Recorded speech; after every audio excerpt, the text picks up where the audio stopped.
بسم اللہ الرحمن الرحیم اللہم صلی علی محمد وعلی آل محمد کما صلیت علی ابراہیم وعلی آل ابراہیم انک حمید مجید اللہم بارک علی محمد وعلی آل محمد کما بارکت علی ابراہیم وعلی آل ابراہیم انک حمید مجید۔ سامعین، آج رمضان کیسے گزاریں سیریز میں ہم افطار کرانے کی فضیلت اور کچھ آگے چیزیں سنیں گے۔ پہلے میں اس میں ذکر کر چکا ہوں کہ ہم اس میں ایک خطبے پر یہ بحث کر رہے ہیں جو پیغمبر صلی اللہ علیہ وآلہ وسلم نے دیا شعبان میں۔ اب اس میں آج افطار کرانے کی فضیلت کے بارے میں کچھ عرض کروں گا۔ اس خطبہ میں روزہ افطار کرانے کی بڑی فضیلت بتلائی گئی ہے، یعنی اللہ تعالیٰ کا یہ قانون ہے اور بڑے کریمانہ قوانین ہیں اللہ پاک کے کہ جب کسی نیک عمل کی ترغیب دیتے ہیں تو اس میں نیک عمل کی ترغیب دینے والے اور اس میں مدد دینے والے کو بھی اس کے عمل کرنے کا سا ثواب عطا فرماتے ہیں۔ چنانچہ روزہ افطار کرانے پر اللہ تعالیٰ 3 انعام عطا فرماتے ہیں، اور یہ انعام پیٹ بھر کر کھانا کھلانے پر موقوف نہیں ہے، یعنی یہ نہیں ہے کہ آپ کسی کو پیٹ بھر کر کھانا کھلائیں گے تو ہی آپ کو وہ ثواب ملے گا، بلکہ ایک چھوارا کھجور، دودھ کی لسی یا ایک گھونٹ پانی کا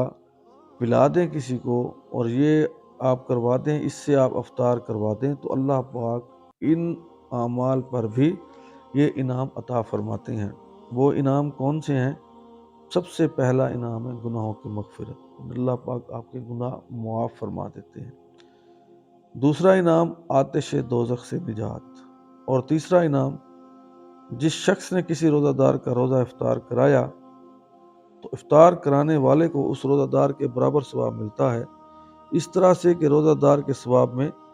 ذرا برابر کمی نہیں آتی، بلکہ اللہ پاک افطار کرانے والے کو یہ ثواب الگ سے عطا فرماتے ہیں۔ اب یہ جو افطار آپ کروا رہے ہیں اس میں جو تخصیص ہے وہ یہ ہے کہ حلال رزق سے افطار کروانا ہے۔ حدیث مبارکہ میں آتا ہے، حضرت سلمان رضی اللہ تعالی عنہ سے روایت ہے کہ پیغمبر اسلام صلی اللہ علیہ وآلہ وسلم نے فرمایا، جو شخص کسی روزہ دار کا روزہ حلال کھانے سے پینے سے افطار کرائے تو رمضان المبارک کی ساعات میں فرشتے اس شخص پر رحمت بھیجتے ہیں، اور شب قدر میں خود جبرائیل امین اس پر رحمت بھیجتے ہیں، اور ابن حبان کی روایت میں ہے کہ شب قدر میں جبرائیل امین افطار کرانے والے سے مسافر۔ حرام سے افطار کرانے کی بہت زیادہ ممانعت آئی ہے۔ حضرت انس رضی اللہ تعالی عنہ سے روایت ہے کہ سرکار دو عالم صلی اللہ علیہ وآلہ وسلم نے ارشاد فرمایا، بے شک رمضان المبارک کی ہر شب میں اللہ تعالیٰ کے بہت سے بندے دوزخ سے آزاد کیے ہوئے ہوتے ہیں، یعنی ان کو جہنم سے خلاصی دے دی جاتی ہے، مگر ایک شخص کی بخشش نہیں ہوتی، یہ وہ شخص ہے جس نے شراب سے روزہ افطار کیا ہو۔ اب کچھ ایسی کوتاہیاں جو ہم تمام لوگوں سے سرزد ہوتی ہیں افطار کے متعلق، تو میں چاہتا ہوں کہ ان کی طرف بھی کچھ نگاہ پڑ جائے اور ہم یہ دیکھیں کہ ایسے کون سے اعمال ہیں، ایسے کون سے کام ہیں جو ہم کرتے ہیں تو وہ ہمارے افطار میں جو ہے وہ خرابیاں پیدا ہوتی ہیں۔ افطار کرنے اور کرانے کے متعلق آج کل عام مسلمان کیا کرتے ہیں، یعنی نہ صرف عام مسلمان بلکہ علماء اور صلحاء بھی کسی وجہ سے مرعوب ہو کر یا اپنی طرف سے کچھ تعویل کر کے اسی میں مبتلا ہو جاتے ہیں اور آخرت کے ثواب عظیم سے محروم ہو جاتے ہیں۔ اب یہ کوتاہیاں آپ خود بھی سنیں اور اپنے متعلقین کو بھی سنائیں، اپنے اہل خانہ، عزیز و اقارب، دوست احباب کو بھی اس طرف توجہ دلائیں اور اگر خود نہیں کہہ سکتے تو پھر یہ ویڈیو ان کی طرف بھیجیں تاکہ وہ بھی ان کی طرف متنبع ہو جائیں۔ ایک کوتاہی تو یہ ہے کہ افطار کی دعوتیں دی جاتی ہیں، جب سے کم سن بچوں سے روزہ رکھا کر ریاکاری کا سلسلہ چلا ہے، اس وقت سے ان دعوتوں کا رواج اور زیادہ زور پکڑ گیا ہے۔ دعوت و ضیافت کا کام تو اچھا ہے، مگر اس کے ساتھ جو مصیبت لگی ہوئی ہے یا جو آج کل کے زمانے میں فی زمانہ یہ معاملہ شروع ہو گیا ہے، وہ یہ ہے کہ افطار کرتے کرتے نماز مغرب بالکل چھوٹ جاتی ہے۔ یعنی کئی جگہوں پہ خود بھی ہم اس کے عینی شاہد ہیں، جو جماعت ترک ہو جاتی ہے، یعنی اول جماعت تو پہلی فرصت میں ترک ہوتی ہے، اور بعض احباب تو جماعت تو دور درکنار نماز بھی چھوڑ دیتے ہیں، تو یہ بہت عظیم خسارہ ہے۔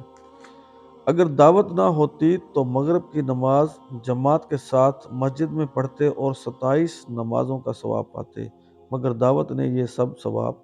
ضائع کر دیا۔ اب بتائیے اس میں کیا فائدہ ہوا؟ اب اس سے اگر کوئی یہ سمجھے کہ شاید دعوت افطار ممنوع ہے، نہیں، دعوت افطار ممنوع نہیں ہے، بلکہ یہ سنت ہے، اس کے سنت ہونے میں کوئی شک نہیں ہے، مگر نماز با جماعت مسجد میں ادا کرنا بھی تو سنت ہے، اور وہ اس سے بڑی سنت ہے۔ اس سنت کو مت چھوڑیں اور دعوت بھی خوب کھائیں، جس کا طریقہ یہ ہے کہ صاحب دعوت سے کھجوریں لے کر افطار کر لیں اور نماز با جماعت مسجد میں ادا کریں، اور نماز سے فارغ ہو کر اچھی طرح فارغ ہونے کے بعد اطمینان سے ماحضر نوش فرما لیں۔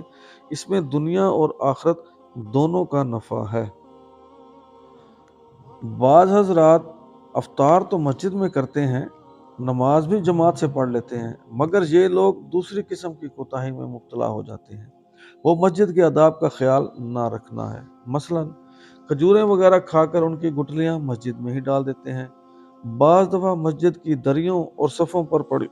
بعض دفعہ گٹھلیاں جو ہے وہ مسجد کی دریوں اور صفوں پر پڑی رہتی ہیں، جس سے بعض نازک مزاج لوگوں کو سخت اذیت ہوتی ہے، اور مسجد کو گندہ کرنے کا گناہ جو ہے نا وہ الگ سے ہوتا ہے۔ دوسرے نمبر پر مسجدوں میں اکثر افطاری آتی ہے اور اس کو تقسیم کیا جاتا ہے۔ افطار کرنے والے حضرات اس کو لے کر مسجد کے مختلف گوشوں میں بیٹھ جاتے ہیں، پھر افطار کے وقت اس پر ایسا جھپٹتے ہیں کہ کچھ ہوش نہیں رہتا۔ چاول، دالیں اور دیگر اشیاء کی جو باقیات ہوتی ہیں وہ مسجد کے صحن میں خوب پھیل جاتی ہیں۔ بعض لوگ صفوں پر بیٹھ کر ایسا کرتے ہیں تو دریاں خراب ہو جاتی ہیں، اور پھر تمام نمازیوں کے قدموں میں آپ کا چپکتی ہیں، جس میں سب سے بڑا گناہ خدائے ذوالجلال کی عطا کی ہوئی روزی کی سخت ناقدری اور ناشکری ہے، اور دوسرا گناہ مسجد میں گندگی پھیلانا ہے۔ تیسرا گناہ آنے والے نمازیوں کو ایذا پہنچانا ہے، اور ایذاء مسلم